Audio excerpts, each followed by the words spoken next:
Señor, que Él hable a nuestro corazón en esta mañana. Amén. Padre, en el nombre de Jesús nos presentamos ante ti, Dios, y rogamos que tu buen espíritu esté hablando en nuestra vida, que la palabra, Señor, que sale de tus labios no vuelva a ti vacía, sino que sea prosperada en nuestra vida para aquello a lo cual tú la envías. Danos la sensibilidad, Señor, no solo para escuchar tu palabra, sino para ponerla por obra. Que seamos un pueblo entendido en los tiempos y que sepamos lo que debemos hacer.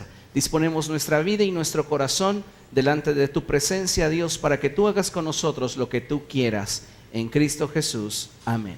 Amén. Gracias. Puede tomar su lugar.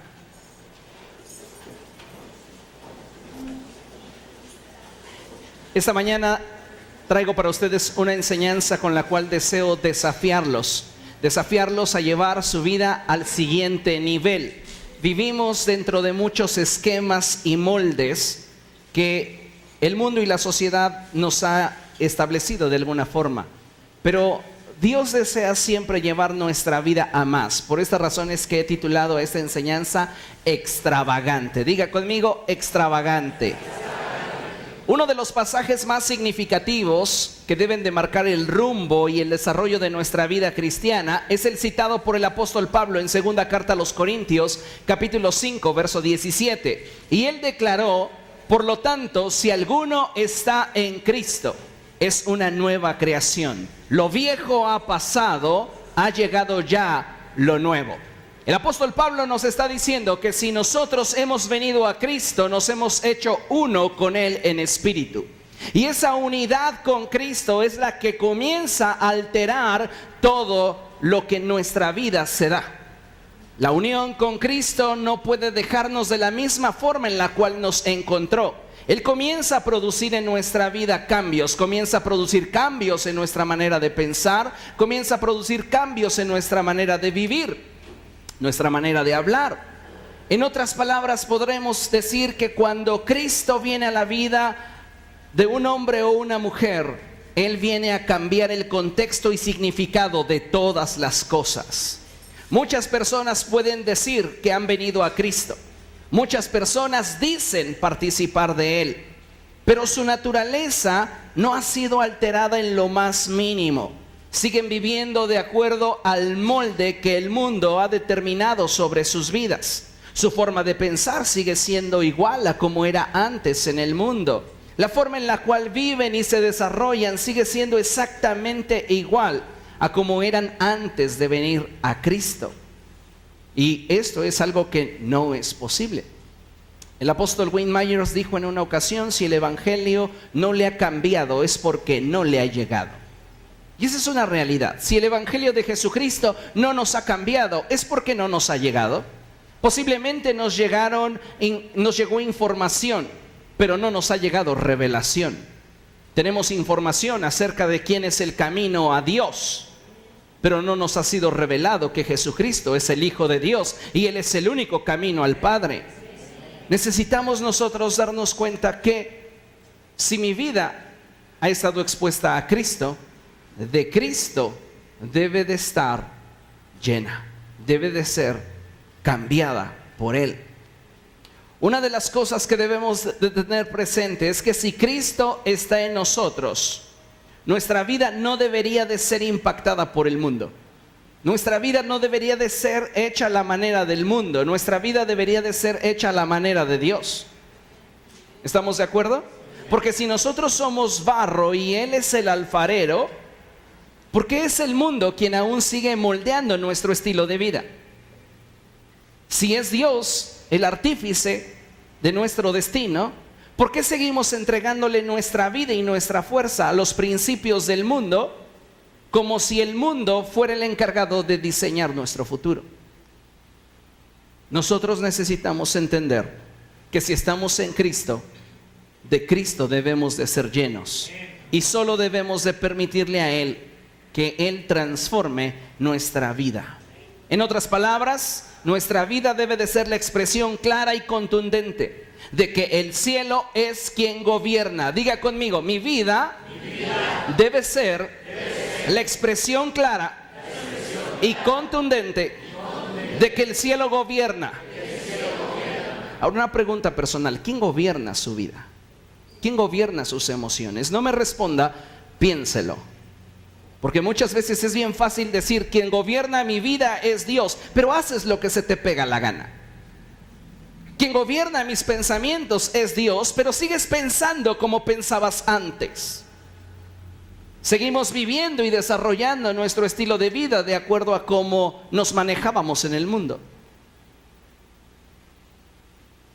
Por eso es importante que usted le dé espacio a Dios en su vida. Porque si alguno está en Cristo, nueva criatura es. Las cosas viejas pasaron y aquí todas son hechas nuevas. Pero solamente si estamos en Cristo. Puedes estar en una religión y no necesariamente estar en Cristo. Puedes hacer muchas cosas que las religiones exigen, pero no necesariamente tener una vida abundante. No necesariamente caminar en libertad. Necesitamos entender que solo Cristo puede transformar nuestra vida. Solo Él puede quitar de tu vida la miseria que el pecado ha traído en tu corazón. Porque esa es una realidad. El pecado trae miseria a la vida del ser humano. Nos sentimos infelices, insatisfechos, vacíos. Pero solo Jesús puede traer vida y vida en abundancia. Por eso es tan importante que nosotros hoy tomemos la decisión de quién va a gobernar nuestra vida. Y si es el cielo quien va a gobernar nuestra vida, entonces nuestra vida no puede seguir siendo gobernada por los principios del mundo. ¿Quién gobierna tu vida? Pablo mencionaba cosas como estas. En Romanos capítulo 12, verso 2, él dice algo muy importante. Y él dice, no se amolden al mundo actual, sino sean transformados. Diga conmigo, no te amoldes, sé transformado. Este principio es poderoso porque cuando nosotros no permitimos que el cielo gobierne, nosotros comenzamos a permitirle al mundo que ejerza influencia sobre nuestra vida. Y aquello a lo cual le permites que influencie tu vida, aquello a lo cual le permites que gobierne tu vida, comienza a moldearte a su imagen. ¿Me entiende? Si usted permite que una persona comience a influir sobre su vida, usted comienza a transformarse a imagen de esa persona. De repente algunos padres dicen, ay, mi hijo ha cambiado demasiado, se está volviendo muy desordenado, se está volviendo muy desobediente, es muy grosero, ya no me obedece. ¿Quién está influyendo en la vida de tu hijo? ¿Se entiende? Si nosotros venimos a Cristo y le permitimos al cielo que el cielo gobierne, entonces nosotros comenzamos a experimentar un proceso de influencia en nuestra vida que nos transforma de gloria en gloria por la acción del Espíritu a la imagen de Jesucristo. Por eso es tan dramático y radical que nosotros tomemos esa decisión. Pablo, por esta misma razón, él dice, no se amolden al mundo actual, sino sean transformados. ¿Mediante qué cosa? La renovación de su mente. Así podrán comprobar cuál es la voluntad de Dios, buena, agradable y perfecta. Según la Nueva Versión, Samuel Vázquez dice, si quieres comprobar y disfrutar de todo lo que Dios tiene para ti, lo cual es bueno, agradable y perfecto, entonces debes permitirle al Espíritu Santo el que te transforme. Es decir, que cambie tu forma, tus actitudes, tus afectos, tu manera de pensar. ¿De qué forma? Renovando tu mente, porque solo de esta forma es que podrás salirte del molde en el cual el mundo te ha colocado.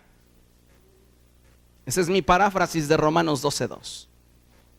Debemos de permitirle al cielo gobernar, porque si el cielo gobierna, comienza a cambiar tu manera de pensar. Y si cambia tu manera de pensar, cambia tus afectos, cambia tus decisiones, cambia tu estilo de vida. Entonces sí puedes comprobar que la voluntad de Dios es buena, agradable y perfecta para ti, porque vives dentro de su voluntad. Pero al vivir dentro de su voluntad, tú no puedes seguir viviendo como vivías antes. Porque el mundo ha establecido sobre tu vida un estereotipo, un molde. El mundo te dice que debes de ser de X o Y forma. Y el mundo te ha etiquetado de una u otra manera. Pero si alguno está en Cristo, nueva criatura es. El molde del mundo quedó atrás. Y he aquí, todo es nuevo. Entonces nosotros tenemos que permitirle al cielo gobernar. Lamentablemente, a muchas personas les es muy difícil vivir fuera de los moldes y formas preestablecidas. Temen a tal grado el cambio que en muchas ocasiones lo resisten. El Espíritu los está impulsando a hacer algo nuevo, a ir más allá, pero sus temores, sus complejos, los limitan. Y en muchas ocasiones estas personas no están experimentando la vida abundante y la libertad que Cristo les ha otorgado por el solo hecho de que están aferrados a sus moldes. Esos moldes los mantienen cautivos a la inseguridad, al temor, y esto produce en cada persona cierto grado de inestabilidad, lo cual al mismo tiempo les impide hacer lo que el Espíritu Santo quiere y disfrutar de todos los beneficios que esto conlleva. Si tú no te amoldas, puedes comprobar que la voluntad de Dios para ti es buena, agradable y perfecta. Si tú te amoldas, no lo podrás comprobar. Pablo comienza con esa premisa, con ese argumento. No te amoldes. ¿Para qué? Para que tu mente pueda ser renovada. ¿A través de qué cosa? De la renovación, de la transformación de tu mente. Y así podrás comprobar cuál es la voluntad de Dios, buena, agradable y perfecta para ti. Entonces es muy importante que nosotros tengamos en cuenta que si Dios nos está impulsando a hacer algo, si Dios nos está moviendo a hacer algo, vamos a hacerlo, aunque esto implique romper nuestros moldes, nuestros estereotipos, nuestra forma de pensar a veces tan cuadrada y tan limitada. Tenemos que hacerlo si queremos comprobar cuál es su buena voluntad para nosotros. ¿Entendemos eso? Para muchas personas obedecer a Dios les implica un riesgo. Riesgo a perder su estabilidad. La estabilidad que el mundo te da es ficticia. Hay muchas personas que dicen, no, es que estoy bien. Llevo 2 días sin tomar. Oh, estoy bien. La última línea que me aventé fue ayer en la noche. Estoy bien.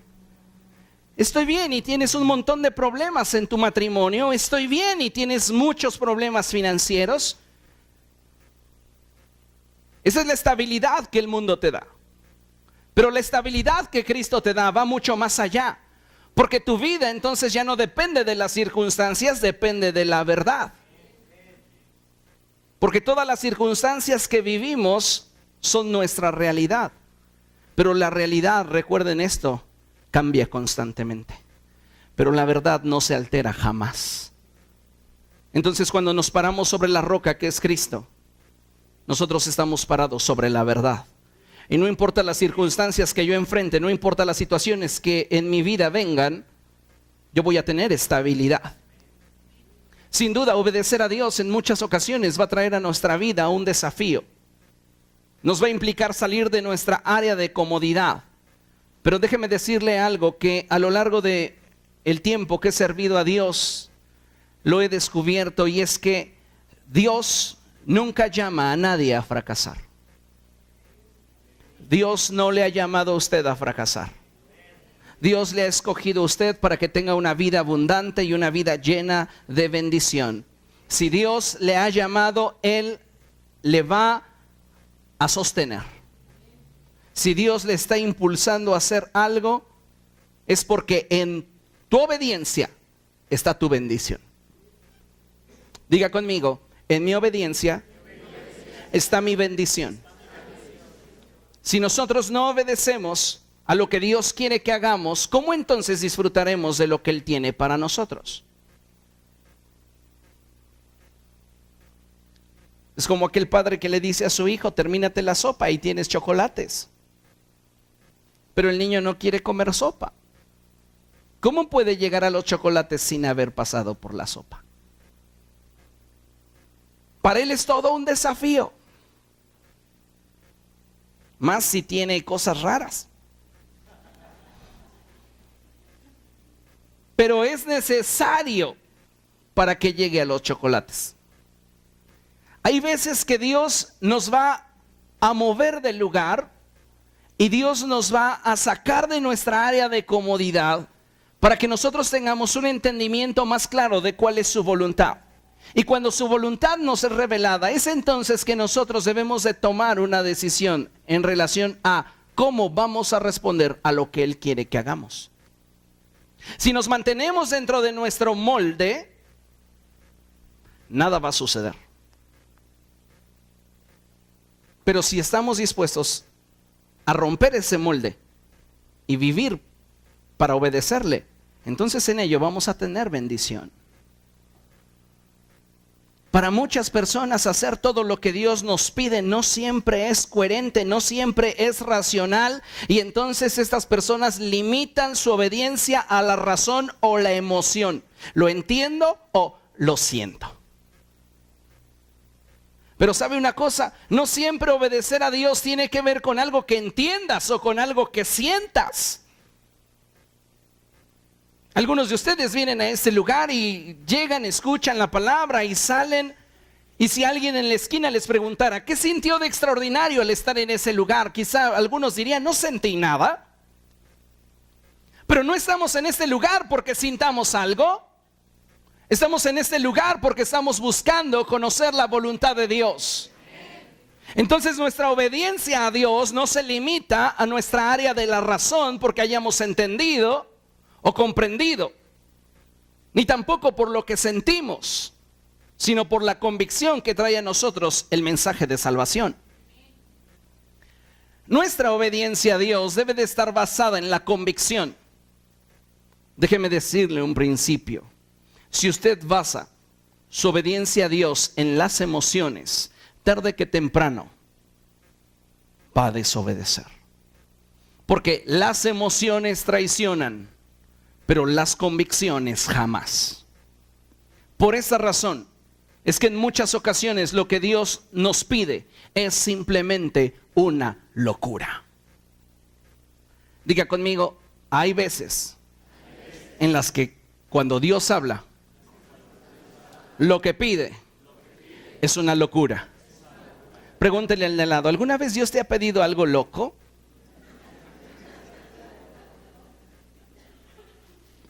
¿Por qué? Porque a veces pensamos que solo Dios nos va a pedir cosas que encajen con nuestro molde.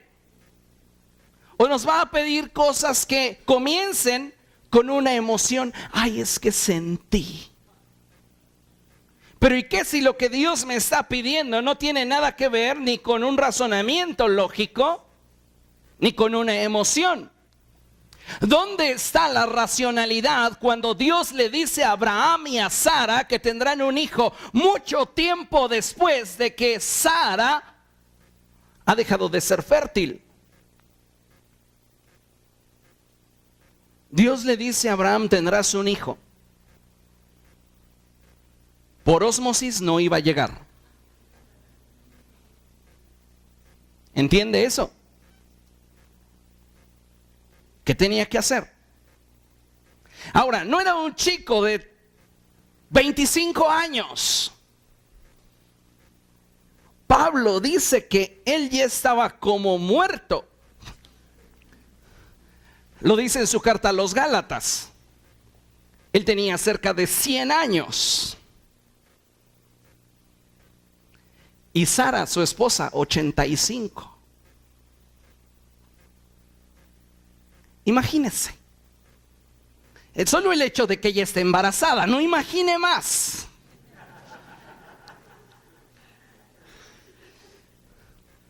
Dios le está diciendo, te voy a dar un hijo, porque Abraham decía, ¿para qué me bendices? Si el heredero de todo lo que tengo terminará siendo mi siervo. Pero Dios le dijo, no será tu siervo quien te herede, será tu hijo.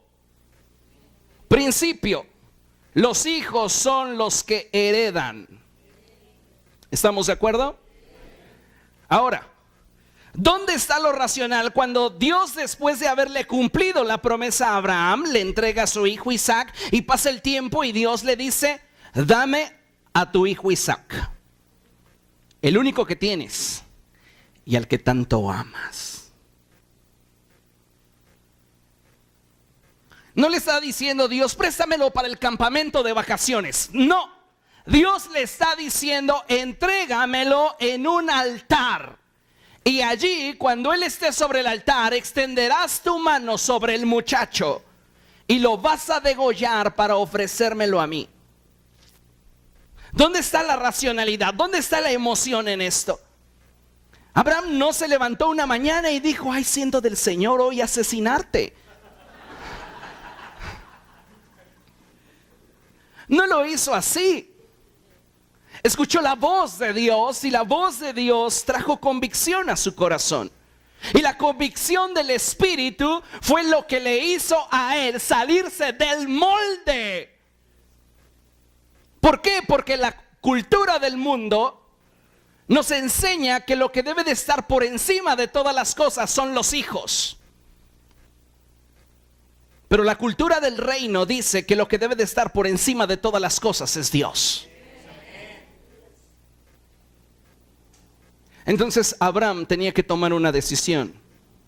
O era ordinario como el mundo, o se salía del molde y su estilo de vida sería algo extravagante a los ojos de la gente. O tu vida es ordinaria y es semejante a lo que el mundo proyecta, o nos convertimos en una iglesia extravagante. No podemos vivir igual que el mundo. ¡Qué aburrido! Tenemos que plantearnos el cambio y no resistirlo. Ahí hay otro principio cuando Dios le da a Isaac a Abraham. Si Dios te da, es porque te va a pedir. Y si te pide, es porque ya te dio. No le iba a pedir un hijo no nacido. Dame a tu hijo. ¿Cuál si ni tengo? Ah, sí, es verdad. Dios no iba a actuar así. Dios primero le dio, diga conmigo, Dios primero le dio y luego le pidió. Entonces diga conmigo, el principio es: si Dios te da, es porque te va a pedir. Y si te pide, es porque ya te dio. Algunos de ustedes ya están pensando hacia dónde voy. Ya están agarrando su billetera. No se preocupe por eso. Vamos a ir más allá. Ciertamente hay ocasiones en las cuales las demandas de Dios no son racionales, ni siquiera nos mueven emocionalmente, pero para muchos son una locura. Pero para nosotros, los que conocemos y hemos creído en la obra de la cruz del Calvario, es poder de Dios. Pablo dice de la siguiente manera: el mensaje de la cruz es una locura para los que se pierden. En cambio, para nosotros, los que se salvan, este mensaje es el poder de Dios.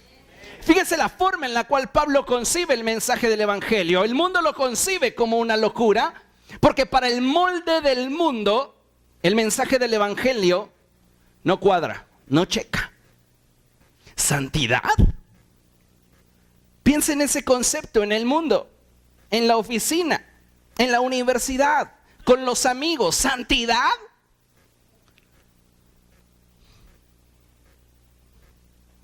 No checa dentro de su molde. Hay ciertas edades donde el decirle a una persona: ¿te gustaría ser mi novia?, es una declaración más explícita. ¿Te gustaría acostarte conmigo? Esa es la forma en la cual el mundo vive. Porque muchas personas ya están dando por hecho todo lo que implica el molde de vivir en el mundo. Para el mundo, vivir en castidad, en honestidad ante Dios, es extravagante. Ordinario es que te acuestes con todo aquel que le dices que sí, o todo aquella que le dices que sí. Eso es ordinario. Extravagante es que digas: ¿cómo con este acto podría yo ofender a Dios?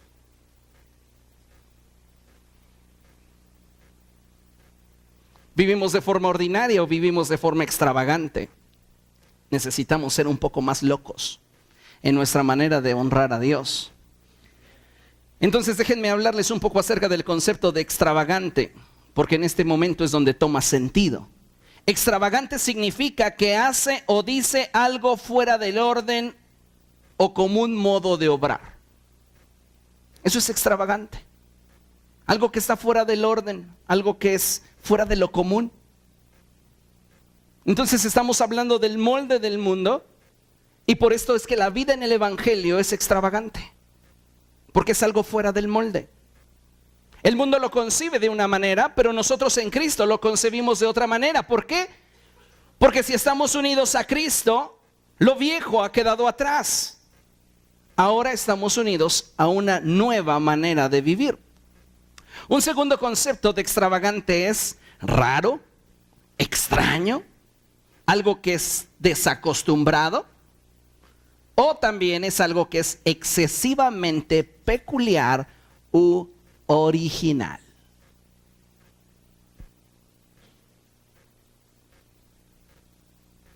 ¿Sabes qué es lo que puede impactar al mundo? Que seamos genuinos, que seamos originales. Para ser como el montón, no necesitas esforzarte.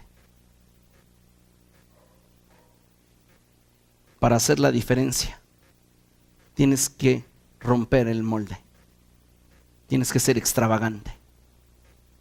No puedes impactar al mundo siendo simplemente una buena persona. Necesitas darle espacio a Dios en tu vida para que Él gobierne, y entonces todo el proceso de transformación comienza a darse en tu vida, originándose en tu manera de pensar. En este sentido, quiero que veamos nuestra vida en Cristo.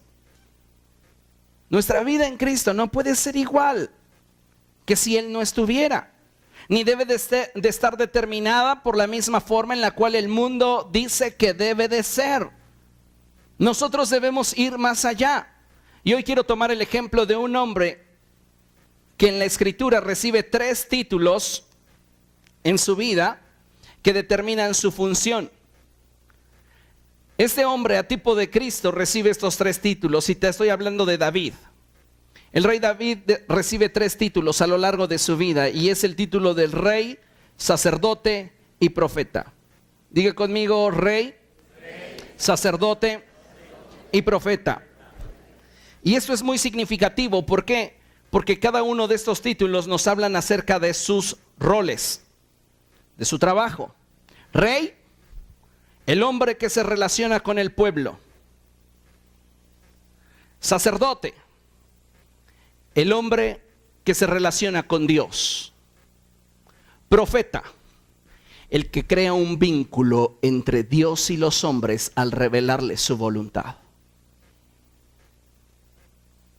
Qué maravilloso el ministerio de Cristo, porque Él, siendo el Rey de Reyes, se hizo hombre para ministrarnos, y ahora es un sumo sacerdote por toda la eternidad en la presencia de Dios.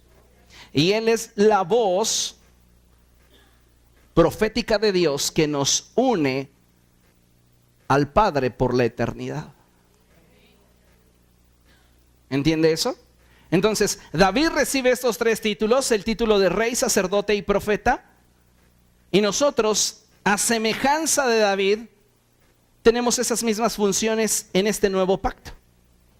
Apocalipsis 1:6 dice que nosotros hemos sido hechos un reino de sacerdotes al servicio de Dios nuestro Padre, al que ha hecho de ellos reyes y sacerdotes. Somos reyes. Hay en nosotros un linaje real. Hermano, pero yo nací en Chalco. No estoy hablándole de eso. Le estoy hablando de lo que Cristo ha traído a su vida. ¿Entiende? Entonces diga conmigo: en mi vida hay un linaje real. Presúmale el de al lado: tengo linaje real.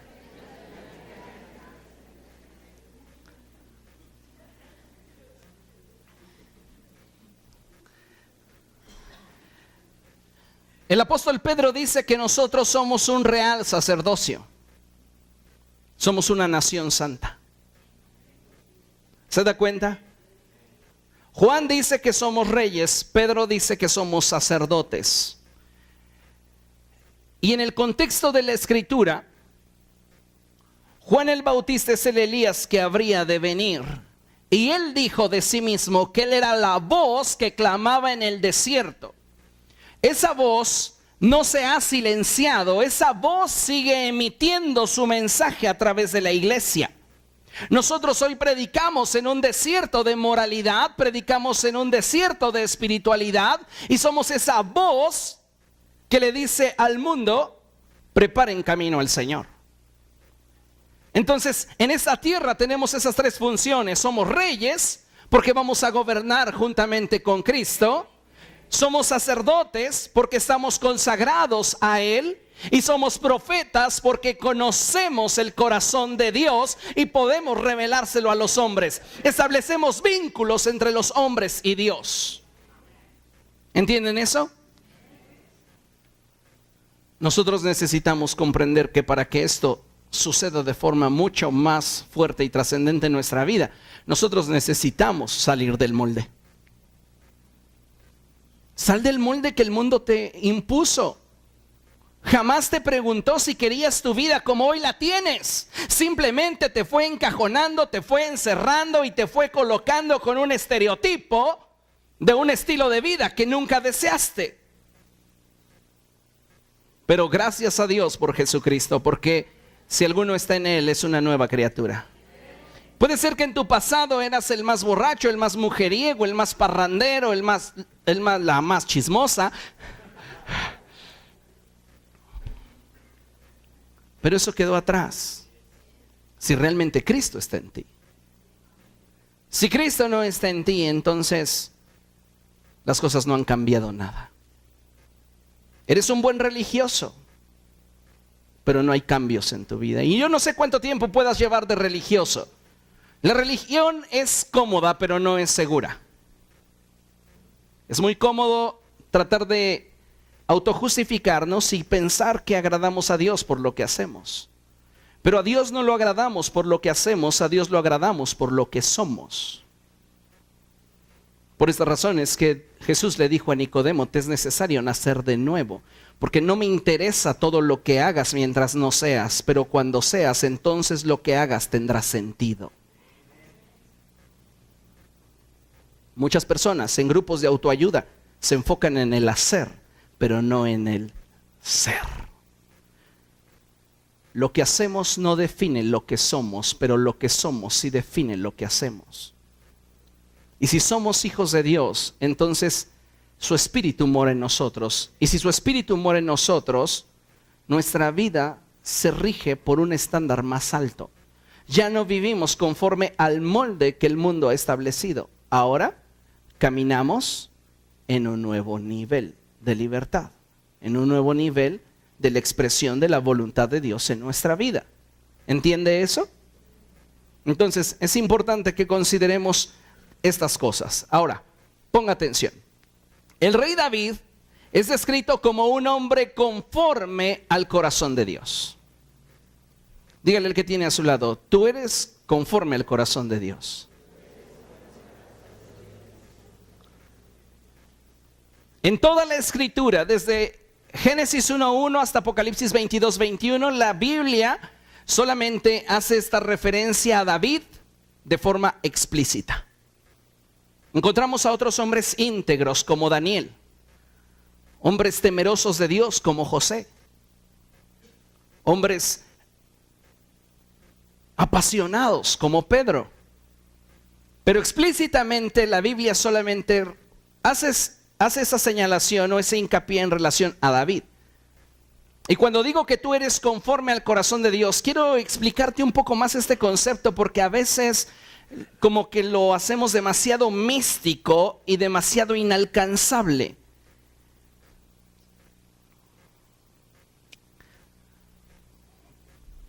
Fabi, ¿por qué decidiste comprar esa blusa?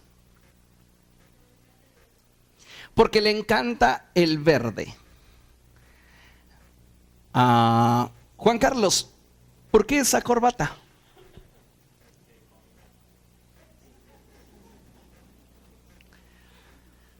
No se preocupe.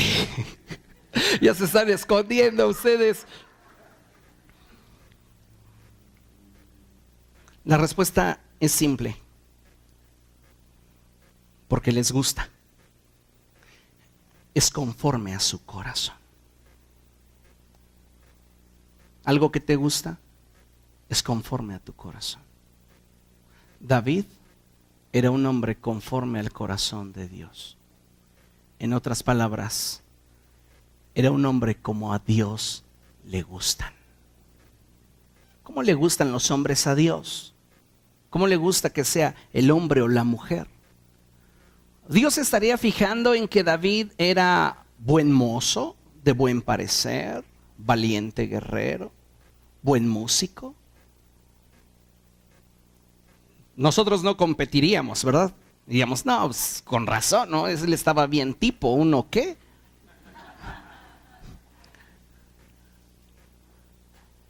Pero Dios no estaba viendo lo que los hombres ven cuando hizo esta declaración acerca de David. Por eso Dios le dice al profeta Samuel, no te fijes en su aspecto ni en su estatura, porque yo lo he rechazado. Porque los hombres fijan su mirada delante de aquello que tienen ante sus ojos, pero yo miro el corazón. Entonces un hombre conforme al corazón de Dios, una mujer conforme al corazón de Dios, es aquel o aquella que ha logrado impactar el corazón de Dios. Algo que es conforme a tu corazón es algo que ha logrado llamar tu atención, es algo que ha logrado captar tu corazón. Es algo que es como para mí. Yo puedo ver 200 corbatas y de esas 200 corbatas solo elegir una, porque esa es conforme a mi corazón. ¿Qué piensa usted cuando se compra algo? Ninguno de ustedes pienso que diría, ay, esto me ve horrible, pero me lo quiero llevar.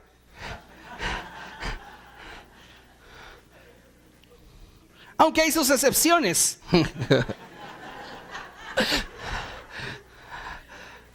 Pero yo creo que lo hacen por ignorancia. Ahora, todos por naturaleza vamos a querernos ver, pues mejor. ¿Sí? Algunos nos esforzamos mucho, otros se esfuerzan muy poquito, pero el punto aquí es que buscamos algo que nos haga ver y sentir mejor. Cuando Dios encuentra a un ser humano que tiene ciertas características, Él dice, este hombre, esta mujer es conforme a mi corazón porque el estar junto a esa persona me hace sentir mejor.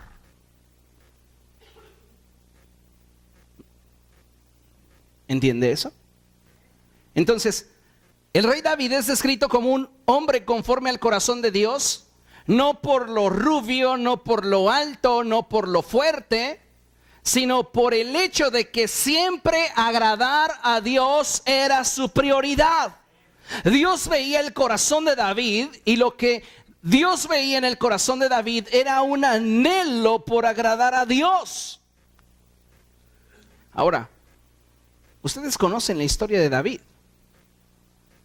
David no fue un hombre perfecto. Cometió muchos errores, sí. Podríamos mencionar solo algunos. Adulteró, asesinó, mintió, entre otros. Pero Dios dice, es un hombre conforme a mi corazón. ¿Será acaso que Dios está al servicio del pecado? Pablo argumenta y él dice, de ninguna manera. ¿Qué es entonces si este hombre no era perfecto? Lo que sucede es que en David había un nivel de honestidad muy alto. Y aún en medio de sus errores y flaquezas, buscaba siempre refugiarse en el Señor. Y eso es algo que a Dios le agrada. Recuerda lo que está escrito, el corazón contrito y humillado, Él no va a despreciar jamás. Tú vienes de una vida llena de estereotipo, de un molde en el cual el mundo te dice, si tú después de haber pecado buscas a Dios, eres un hipócrita. Eso te dice el mundo. Si tú ayer por la noche estabas en una fiesta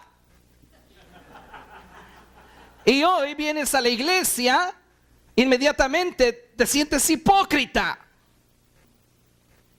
Yo creo que hay dos clases de personas: aquellas que pasan por la vida diciendo nada sucedió, fingen algo que no es, eso es hipocresía. Y hay quienes saben reponerse ante las circunstancias. Pasó, me equivoqué, pero le voy a dar lo mejor a Dios.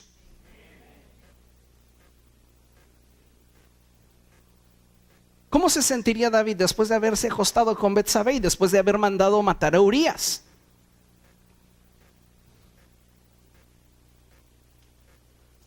Pero yo no encuentro en la Escritura un solo pasaje en el cual Dios diga: me arrepiento de haber dicho que David era conforme a mi corazón. Pero sí encuentro un pasaje en el cual Dios dice: me arrepiento de haber hecho rey a Saúl. ¿Por qué Dios le puede brindar su confianza a David y puede arrepentirse de habérsela dado a Saúl?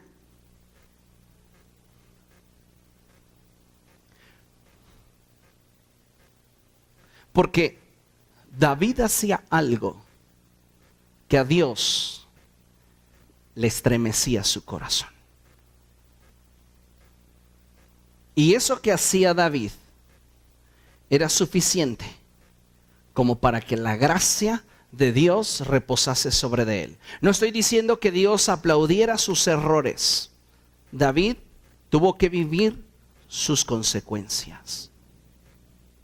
Pero ninguna de estos fue tan grande como para que Dios dijera: ese hombre ya no me gusta. Sí, David cometió errores, pero su estilo de vida, siempre buscando agradar a Dios, fue lo que hizo que David se mantuviera en ese nivel de ser un hombre conforme al corazón de Dios. David tenía ese algo que atrae el cielo. Y ese algo es salir de lo común y buscar darle a Dios lo mejor. Ahora, ¿qué hacía David para cautivar el corazón de Dios? Diga conmigo: David no era común. Era extravagante. Extravagante. No extraterrestre. Extravagante.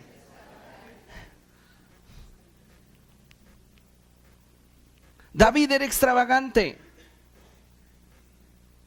Hay personas a nuestro paso que en algún momento captan nuestra atención porque son diferentes, distintos. Hay algo diferente.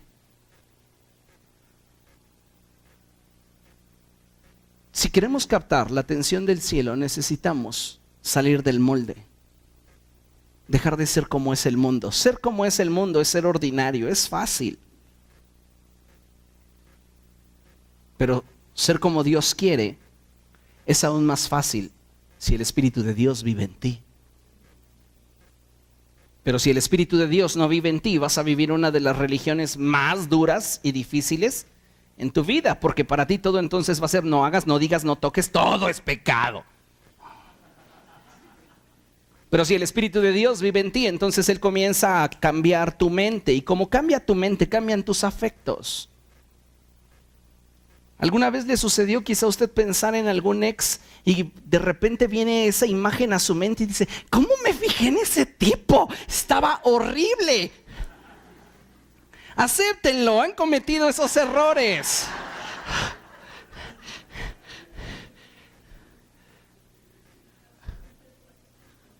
¿Qué sucedió? Algo en su mente se alteró y ese pensamiento dio lugar a un afecto y ese afecto los llevó a tomar una decisión. Así vivimos en el mundo, pero cuando viene el Espíritu de Dios, entonces Él toca nuestra mente y altera nuestros afectos y cambia nuestras decisiones. Entonces, ¿por qué una persona puede tomar su cajetilla de cigarros que compró por la mañana y acordarse del mensaje de hoy? O sea, estoy hablándole a alguien que lo va a hacer mañana. Y cuando le quita el celofán, se acuerda de las palabras de hoy y dice, sí es verdad, voy a ser diferente, y lo tira.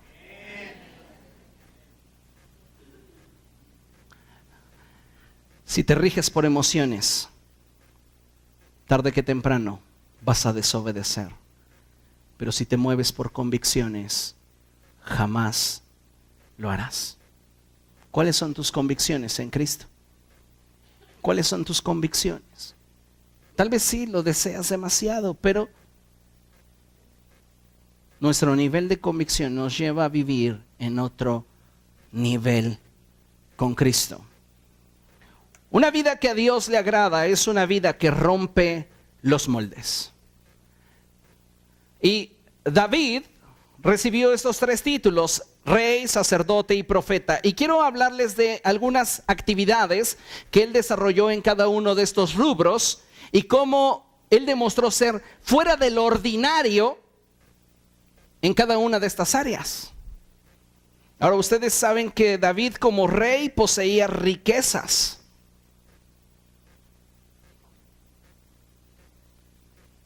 Eso de que no tengo trono ni reina, pero sigo siendo el rey, es una falacia. La verdad, si eres rey es porque tienes billete y tienes todo. ¿Sí o no?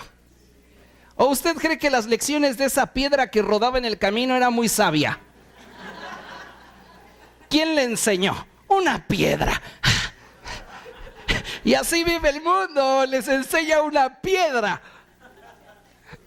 Créeme una cosa, yo no soy una piedra. Así que si usted viene aquí a escuchar el mensaje de Dios, algo bueno se ha de llevar. Usted puede decir, a mí no me enseñó una piedra. Entonces, David es rey de Israel. Y diga conmigo, y tiene mucho billete. Acuérdese que la bendición del Señor es la que enriquece. No eran solo los pueblos tributarios, no era simplemente el hecho de tener una buena administración. Era la gracia de Dios sobre David. Por eso David tenía lana. Y esta es una realidad. La otra vez les di 5 aspectos, me parece ser, de el por qué debemos de concebir que Jesús tenía billete, ¿no? El concepto de que Jesús andaba rotito y pobrecito es equivocado. Pero hablemos de David. David tenía billete y la Escritura declara que él reconocía que todo cuanto tenía procedía de la mano de Dios, ¿sí o no? David decía, de lo recibido de tu mano, eso te damos. Si tengo billetes es porque tú los pusiste allí. Y entiendo que si tú me has dado es porque me vas a pedir. Y si me pides es porque ya me diste. ¿Estamos de acuerdo? Entonces, David no dejaba este pensamiento solamente en su mente. David, cuando llegaba el momento de actuar, iba más allá de las palabras. David era extravagante en su forma de dar. Diga conmigo, David era extravagante en su manera de dar. Primero de Crónicas, por favor, acompáñenme rápidamente. Primero de Crónicas, capítulo 29. A partir del verso 1, dice la Escritura: el rey David le dijo a toda la asamblea, Dios ha escogido a mi hijo Salomón, pero para una obra de esta magnitud todavía le falta experiencia. Dios había determinado que Salomón sería quien le construiría su habitación. ¿Estamos de acuerdo? No sería David. Diga conmigo, no sería David. Mira, hay diferentes tipos de reyes. Hay reyes que piensan solo en su beneficio, en obtener para sí. Pero hay reyes que tienen una visión mucho más amplia y piensan en sus sucesores. De acuerdo al tamaño de nuestra visión, determinamos nuestro nivel de alcance. Si yo solo estoy pensando en mí, entonces mi historia termina conmigo. Pero si yo tengo un destino más grande, mi historia no termina conmigo. Mi historia sigue con mi sucesor. ¿Estamos de acuerdo? Saúl no le dejó más que problemas a David, pero David le dejó riquezas a Salomón. Era un chavo, Dios lo eligió Dios lo escogió. David no se puso a decir, pero ¿por qué no vas a hacerlo conmigo? Y ahora todo lo que junté ya me lo voy a despilfarrar y me voy a ir a recorrer el mundo, al Caribe. Y David no estaba pensando en sí mismo. David decía, si Dios dice que yo hasta aquí llego y hay alguien que puede ir más lejos que yo, con gusto invierto mi vida, mi fuerza, mi dinero en esa persona. ¿Entienden esto? Ahora, fíjense lo que dice la escritura. Verso 2. Con mucho esfuerzo. Diga conmigo, con mucho esfuerzo. ¿A quién de ustedes les regalan el dinero? ¿No? ¿A nadie? Yo creí que sí. O sea, hello. Obviamente a ninguno de nosotros nos regalan el dinero. Todo lo que tenemos lo obtenemos con esfuerzo. ¿Sí o no? Pues en tu esfuerzo tienes que ser extravagante para dar. ¿Entiende eso? Fíjese lo que dice la escritura. Con mucho esfuerzo he hecho los preparativos para el templo de Dios. He conseguido oro para los objetos de oro, plata para los de plata, bronce para los de bronce, hierro para los de hierro, madera para los de madera y piedras de ónice, piedras de engaste, piedras talladas de diversos colores, piedras preciosas de toda clase y mármol en abundancia. David tenía un diseño en su mente impresionante en relación a lo que sería el templo de Dios. Y sabe una cosa, yo tengo un diseño de lo que serán portadores de bendición en los siguientes 10 años. Y entonces tenemos que comenzar a mover las piezas. Y como les decía la semana pasada, en mi liderazgo todo es intencional. Y si te llamo, y si te acerco, y si te mando un mensaje, y si te mando un mail, es porque quiero algo contigo. ¿Entiende eso? Tenemos que comenzar entonces a mover piezas, porque el diseño lo amerita. Si yo me pudiera clonar, no necesitaría de nadie, diría hagan 200 de mí. Porque sé lavar baños, porque sé barrer la calle, porque sé hacer todo lo que se requiere en la casa del Señor. Pero como no me puedo clonar, entonces me tengo que reproducir. Y tengo que vertir todo lo que soy, todo lo que hay aquí, lo que hay aquí en gente que mañana pueda hacer las cosas como yo lo haría. Por eso las palabras de Jesús son tan trascendentes cuando Él dice, les conviene que yo me vaya.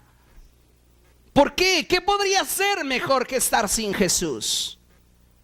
Su esencia en mí.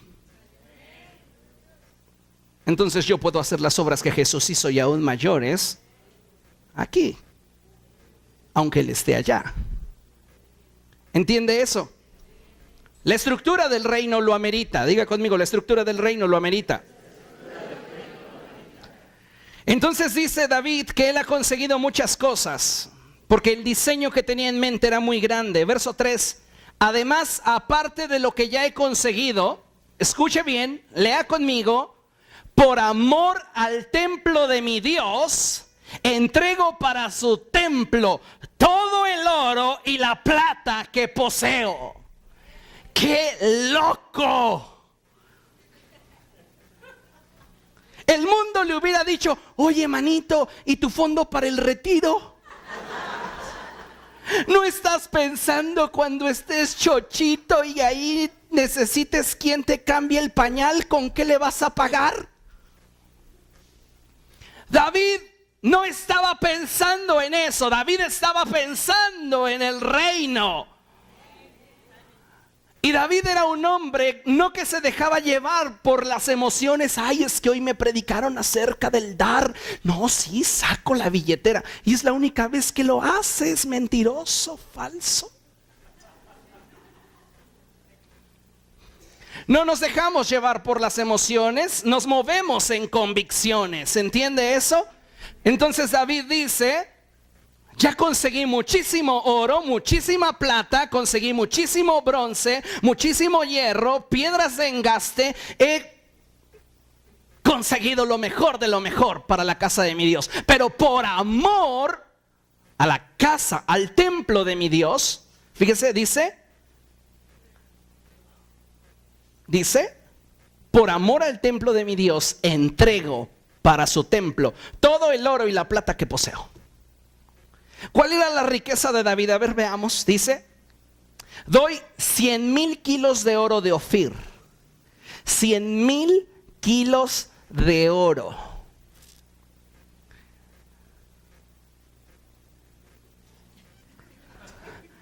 ¿Cómo cuánto valdrá un lingote de oro? ¿Y cuánto pesa? ¿Alguien de ustedes sabe eso? Se los dejo de tarea entonces. Mucha lana. Y dice, y 230,000 kilos de plata finísima para recubrir. ¿Qué quería? Las paredes. Si yo les dijera, no, hermanos, miren, ya no me gustaron estas así como con yeso, vamos a ponerles plata. Algunos de ustedes se rasgarían los vestidos y dirían, ¿qué le pasa? Pero David era extravagante en su forma de dar. Decía, es para Dios. David sabía que él se tendría que reunir con sus antepasados y que él no vería culminada la obra del templo. Pero David confiaba en el hombre que Dios había levantado para alcanzar la visión. Entonces, vemos en este pasaje cómo David era extravagante. Y David dice, para todos los objetos de oro y de plata y para toda clase de trabajo que hagan los orfebres, ¿quién de ustedes quiere hoy dar una ofrenda al Señor? ¿Quién de ustedes quiere darle hoy una ofrenda al Señor? Y fíjese lo que dice la Escritura. Entonces los jefes de familia, los jefes de las tribus de Israel, los jefes de 1,000, de 100 soldados y los encargados de las obras del rey hicieron sus ofrendas. ¿Quién los obligó? Entendieron que la vida extravagante del rey era algo que debía de pegarse. Dile al que tienes a tu lado, algo se te debe de pegar del pastor.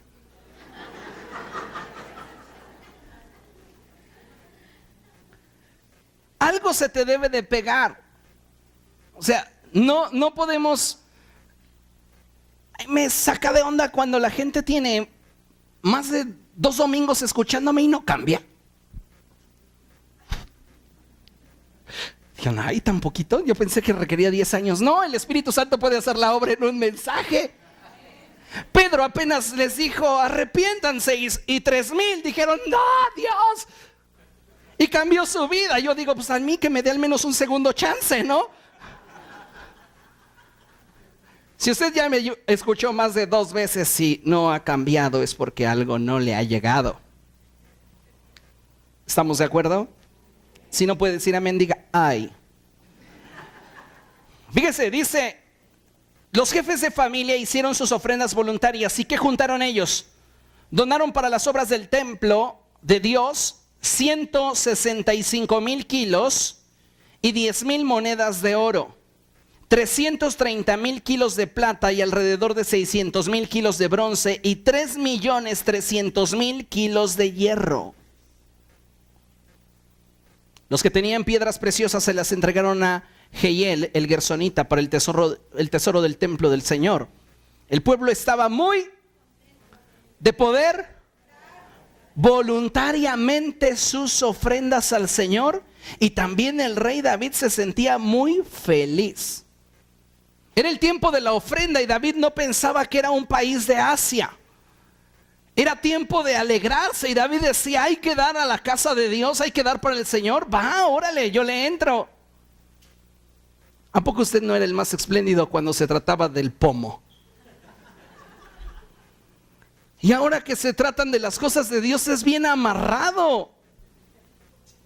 Usted tiene que ser más extravagante. El mundo le dice, pero ¿para qué das a la iglesia si al pastor se ve que le sobra?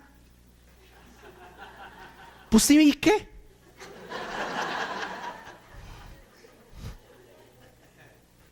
Qué bueno que usted lo vea, ¿no? Yo lo veo con los ojos de la fe.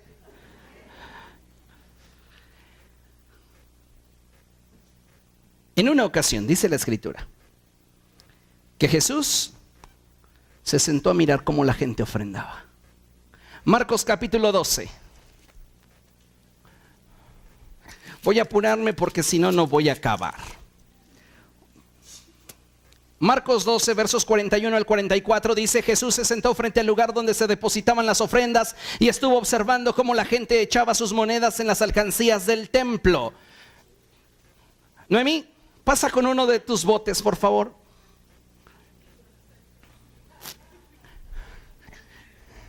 Fíjense nada más, ¿qué hacía Jesús? Qué bárbaro, ¿por qué intimidaba así a la gente, verdad? Estaban los hermanitos sacerdotes, los ministros del templo, recogiendo las ofrendas, y Jesús se puso junto a ellos y dijo: a ver, usted que es líder, venga, ofrende, quiero ver qué echa para el Señor. A ver usted.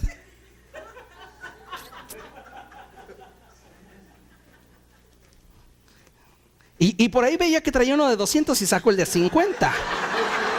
Jesús lo vio. Y a ver, usted, el de allá, el de la corbatita azul, también venga, sí, usted.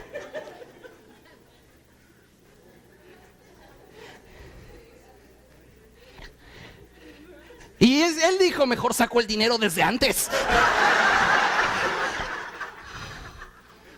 Jesús estaba viendo lo que ellos estaban dando y llegó una mujer con solo 2 monedas. Y si traes billete está bien. Es solo para el ejemplo.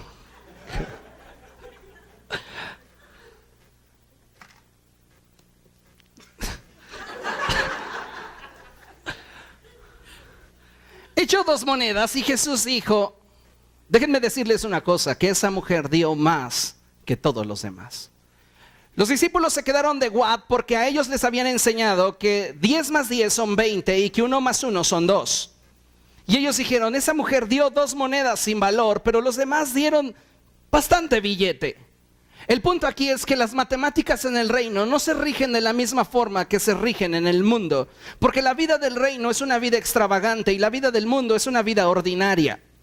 En el reino no se mide tu cantidad, sino se mide con qué te quedas después de dar. ¿Hasta dónde estás dando? ¿Hasta dónde estás sacrificando? ¿Hasta dónde estás entregando? Si damos de lo que nos sobra, ¿qué demás hacemos? Puedo depositar aquí 5,000, 10,000, 50,000 pesos, pero si eso es lo que me sobra, no estoy realmente haciendo un sacrificio. Pero esa mujer dio todo lo que tenía. Fue extravagante en su manera de dar. El ser extravagante no se mide en la cantidad, se mide en el esfuerzo. No podrían competir 2 monedas que quizás solo le hubieran alcanzado para medio kilo de tortillas contra lo que aquellos hombres dieron. Pero Jesús dijo: esa mujer dio más. ¿Qué es lo que estaba viendo Jesús en esa mujer? Un nivel de vida extravagante. Ella no quería vivir conforme a lo que el mundo decía, porque el mundo decía: tienes 2 moneditas, mejor ve y cómprate tus tortillitas y un poquito de queso y te dejas morir. La maldita herencia de la religión nos dice: si no tienes, no des. Por eso estás amolado, porque no das. Porque el que siembra, cosecha. Porque es un principio del reino. Y usted dice: es que yo no diezmo porque no me alcanza. Por eso no le alcanza. Porque su dinero no tiene la bendición de Dios. Si tuviera la bendición de Dios, usted vería cómo se multiplica. Tenemos que tener una vida extravagante. Esa mujer dijo: no importa si nada más tengo para unas cuantas tortillas, yo voy a dar todo lo que tengo. David dijo: de mi tesoro personal yo doy. Qué fácil hubiera sido que David hubiera dicho: no, pues les incremento el impuesto para dar más y yo sigo guardando mi lana. Un buen rey sabe dónde y cuándo invertir. Y un buen rey siempre va a buscar dejar legado a la siguiente generación. Amén. Bien. David, como sacerdote, adoraba. Y David en su vida de adoración fue extravagante. Muy extravagante. A David solo le importaba agradar a Dios y hacía de su adoración un momento único para darle a Dios lo mejor. El mundo te dice: ¿para qué cantas? Ay, qué pena si cantas re feo. ¿Para qué levantas las manos? ¿Por qué brincar? ¿Por qué gritar? David era extravagante en su manera de adorar. Cuando estabas en el mundo, el molde te decía: si en la fiesta no bailas, mejor quédate en tu casa. Y ahí ibas y decías: no, pues si le entro hasta la batucada, ustedes tóquenle. Y cuando estás ante el Señor, parece que tienes artritis. O estás parapléjico. Mira, necesitas entender que tienes que ser más suelto en tu adoración a Dios. ¿Qué hacía David? Segundo libro de Samuel.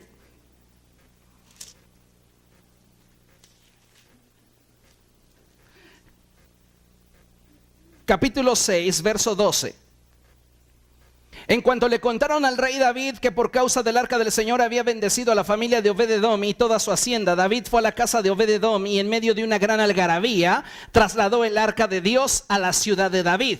Apenas habían avanzado 6 pasos los que llevaban el arca cuando David sacrificó un toro y un ternero engordado. Diga conmigo: apenas dieron 6 pasos y David sacrificó. David era un hombre extravagante y él quería que a través de la adoración el corazón de Dios se moviera para tener toda su atención. Era algo que David quería hacer. No era perfecto, era un hombre con muchas deficiencias, pero era una persona que amaba la presencia de Dios.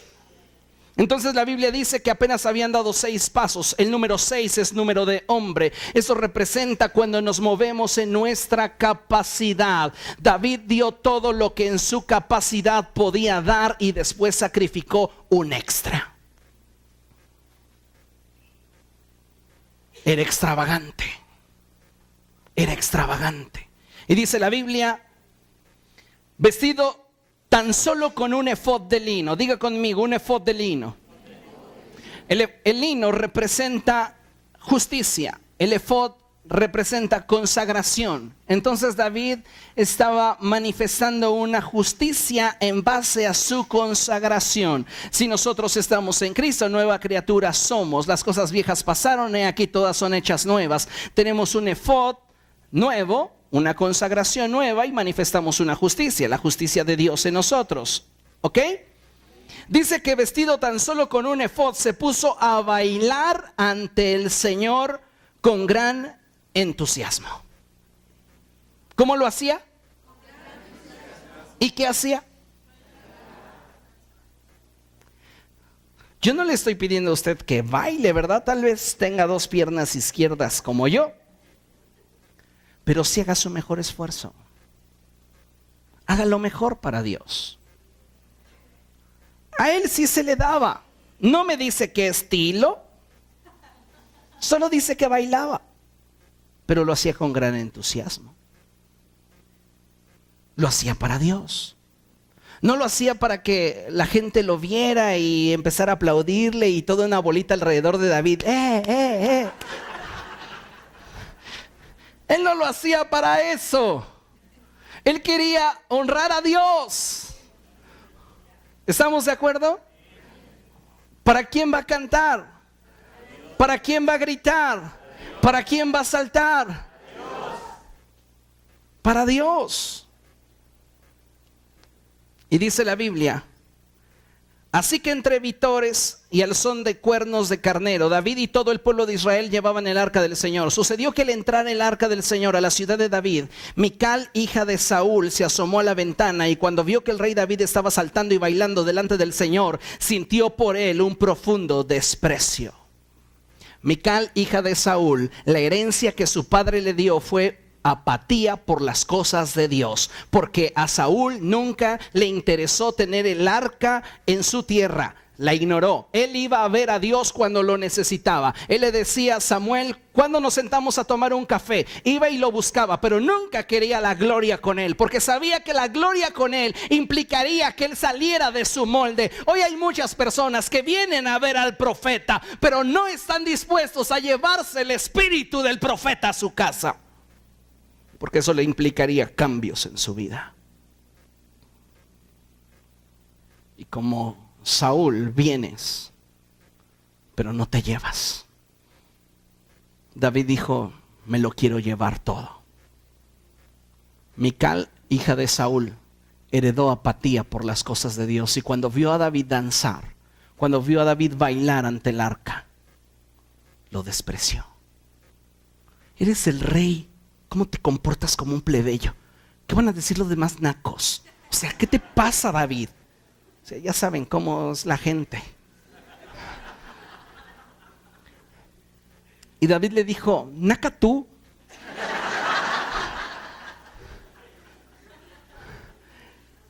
La verdad, estás ardida porque Dios me eligió a mí en lugar que a tu padre. Y si para ti el que yo le dance a Dios con todas mis fuerzas, y le dé toda mi lana, es exageración, pues mira, cómprate un bosque y piérdete, mami.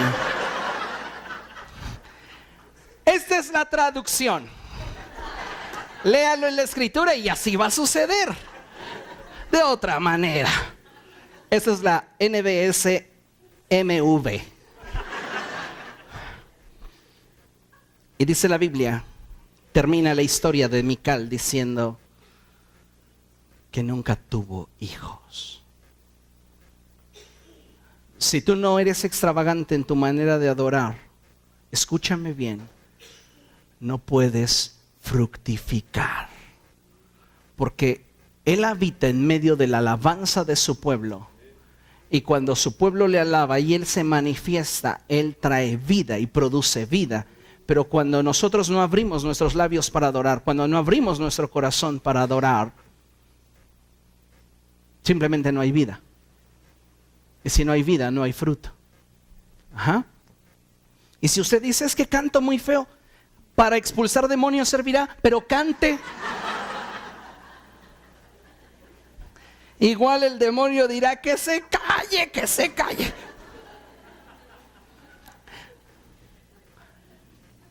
¿Entiende?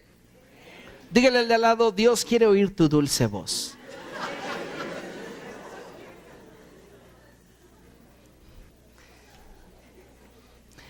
Jesús adoraba de forma extravagante. Jesús no simplemente dijo, bueno, voy a venir al mundo y voy a obedecerte y determinado tiempo regresaré contigo. No, Él de forma extravagante, antes de entrar en el mundo, dijo, aquí me tienes, oh Dios, como en el libro dice de ti, he venido a hacer tu voluntad. Y hacer la voluntad de Dios implicaba que Él muriera colgado de un madero. Y escrito estaba que maldito sería todo aquel que fuese colgado de un madero. Pero Él prefirió ser maldito por ti y por mí, a fin de acercarnos a Dios. ¡Qué forma de pensar y ver la vida!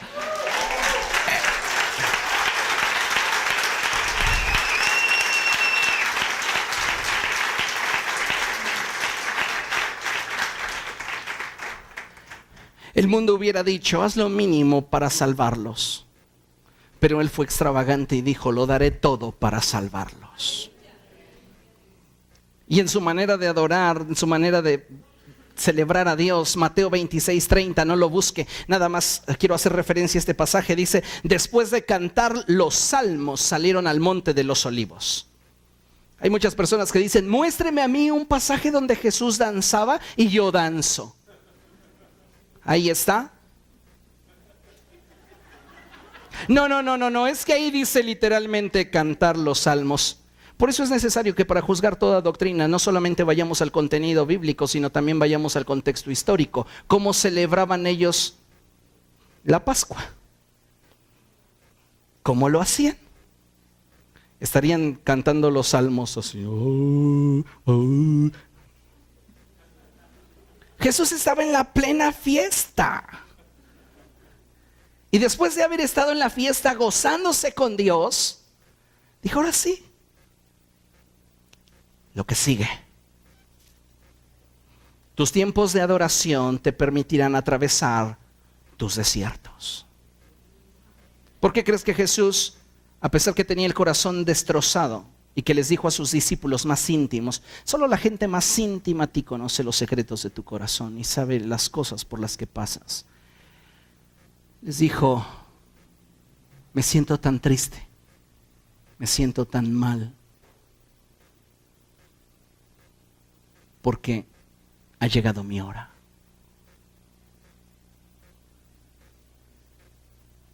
Las multitudes no oyeron eso. Los seguidores no oyeron eso. 9 discípulos más no oyeron eso.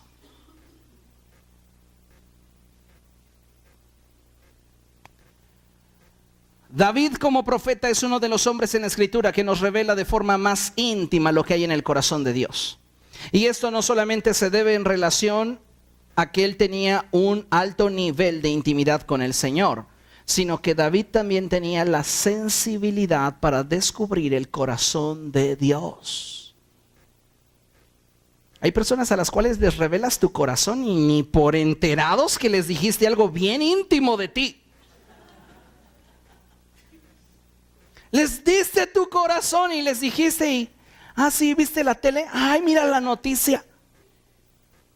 Pero hay gente que puede meter su mano a tu corazón y saca de él lo que quiere. No necesitas dárselo. Tienen acceso y pueden sacar lo que quieren. ¿Entiende?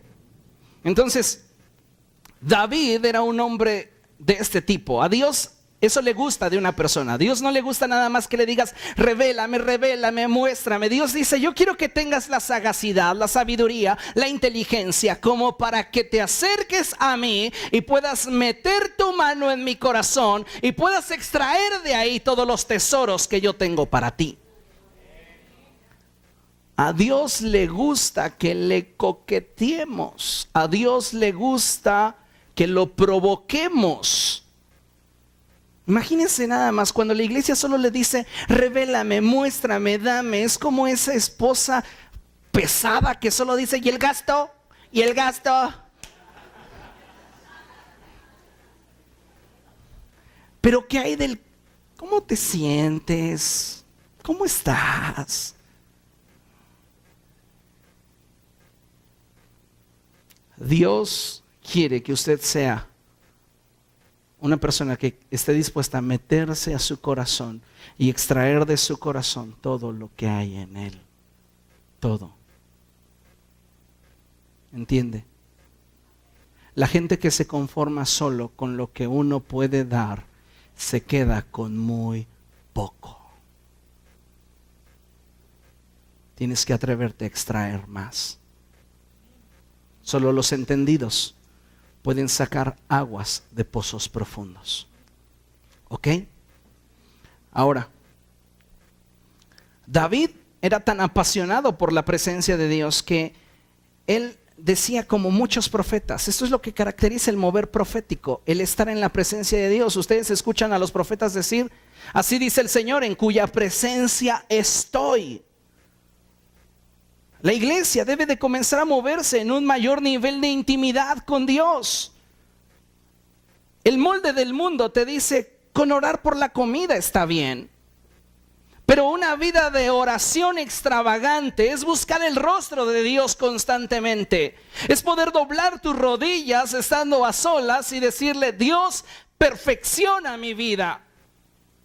Examina mi corazón, oh Dios, y ve si hay en mí camino de perversidad y guíame por tu senda eterna. Líbrame de aquellas faltas que a mis ojos, a mi parecer, están ocultas.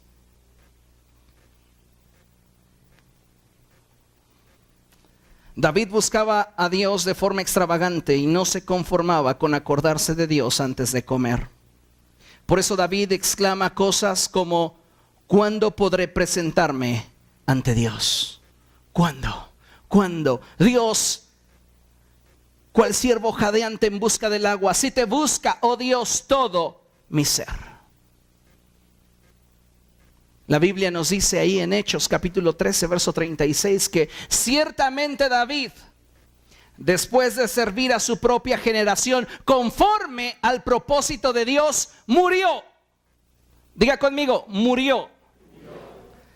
¿Se acabó?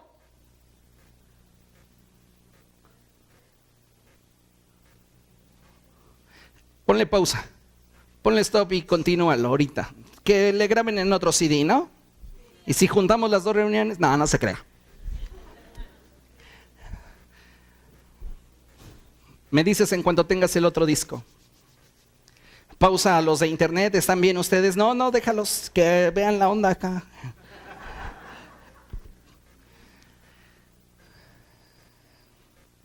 Sí, te espero, no te preocupes.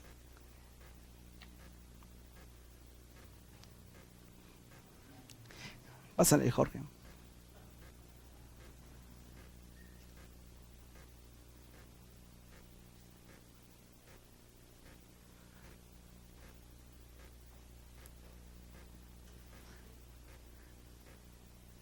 ¿Lo tiene?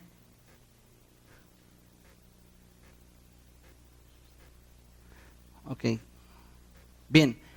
Hechos 13:36 dice, ciertamente David, después de servir a su propia generación conforme al propósito de Dios, murió. Diga conmigo, David sirvió a Dios, sirvió a su generación, conforme a un propósito más grande que su vida misma. Y después de eso, murió. Diga conmigo, murió. Ese es... Cuando leí este pasaje saltó a mi corazón algo muy fuerte, porque la muerte de David le dio sentido a su vida.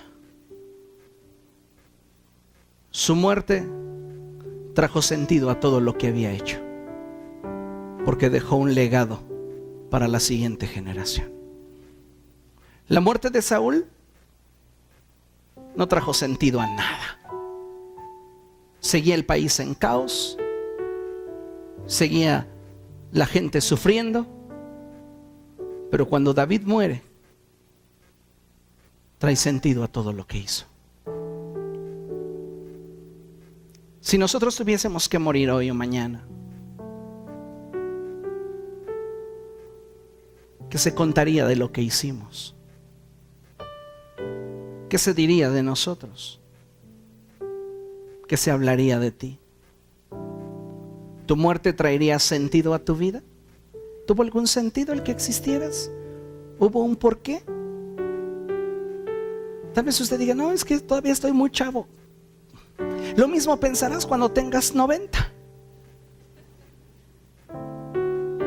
Porque la realidad es que lo único que se desgasta es lo externo. Internamente seguimos siendo los mismos. Tenemos más conocimientos, sí, tenemos más experiencias, sí, pero internamente no cambiamos. Ese niño que le gustaba subirse a los volantines y dar de vueltas después de haberse comido 20 chocorroles y después salir de ahí sufriendo y dejar de comer chocorroles por 20 años o más, sigue siendo el mismo, con nuevas experiencias, con nuevas vivencias, con más conocimiento. Pero si yo le enseño una foto de cuando era niño, no soy el mismo. He cambiado abismalmente. Pero eso es externamente. Internamente, siempre tenemos la capacidad de hacer algo más. La muerte de David trajo vida y sentido a su propósito. Él vivió con un propósito más grande que su vida misma. Fue extravagante en su manera de dar, en su manera de adorar y en su nivel de intimidad con Dios. ¿Qué tan extravagantes somos o qué tan amoldados estamos? No, es que el molde dice que... Yo no sé en qué molde usted se encuentre hoy, pero déjeme decirle que si usted desea realmente ver la gloria de Dios sobre su vida, usted necesita salir de ese molde. Hay cosas en nuestra vida que no tendrán sentido de ser, ni siquiera de ser practicadas, hasta que sean muertas conforme a los límites o formas que el mundo impone. Tú no vas a darle sentido al dar hasta que des como Dios dice y no como el mundo dice. Mientras des como el mundo dice, tu dar no tiene sentido. Hasta que damos como Dios dice, entonces Dios reconoce. Hasta que adoramos como Dios dice, entonces tiene significado. Hasta que tenemos un nivel de intimidad con Dios como Dios dice, es que entonces esto tiene significado, tiene un porqué.